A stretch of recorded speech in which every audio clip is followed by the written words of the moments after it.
আজকে আমি শেয়ার করবো হট গার্লিক চিকেন রেসিপি। যদিও আমি নিজেও ফার্স্ট টাইম করছি এটা। চিকেনগুলোকে ফার্স্টে ম্যারিনেট করে রেখেছিলাম, যদিও ম্যারিনেটের ভিডিওটা করতে পারি। এগুলো খুব ছোটো ছোটো পিস ছিল, খুব তাড়াতাড়ি ম্যারিনেট হয়ে গেছিলো। আদা রসুন বাটা, টক দই আর ঘরে থাকা সমস্ত মশলা আর একটা ডিম দিয়ে আমি ম্যারিনেশনে রেখেছিলাম। তারপর ওর মধ্যে ময়দা আর কর্নফ্লাওয়ার দিয়ে আরও 10 মিনিট রেখে তারপর আমি তেলের মধ্যে লাল লাল করে ভেজে নিই চিকেনগুলোকে।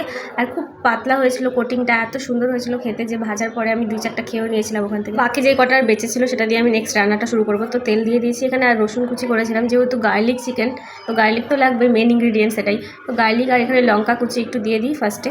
এটাকে 2 মিনিট হালকা করে ভেজে নিই গোল্ডেন ব্রাউন করে। আগে থেকে আমি একটা ব্যাটার বানিয়ে রেখেছিলাম, এখানে টমেটো সস, সয়া সস, তারপর কর্নফ্লাওয়ার, লঙ্কার গুঁড়ো, লবণ এগুলো সব মিক্সড করে রেখেছিলাম। তো ওটা ঢেলে দিলাম। আর বাকি যে কটা চিকেনের পিস ছিল সে কটা দিয়ে ভালো করে ব্যাটারগুলোর সঙ্গে চিকেনটা আর সব কিছু মিক্সড করে নিই। ওই ব্যাটারটার মধ্যে আমি জল দিয়েছিলাম, জল দিয়ে মিক্সড করে রেখেছিলাম। তবুও যদি একটু জল কম মনে হয় তাহলে আবারও একটু জল দিয়ে দেবে, দিয়ে ভালো করে মিক্সড করে নামিয়ে নেবে। আর তাহলেই রেডি সুস্বাদু হট গার্লিক চিকেন। তো এটা এত টেস্টি হয়েছিল, কিন্তু শুধু গার্লিকের স্মেল আসছিল, খুবই সুন্দর লাগছিল খেতে। আমি তো ফার্স্ট টাইম বানালাম, তাও এত ভালো হয়েছে আমি ভাবতেই পারিনি।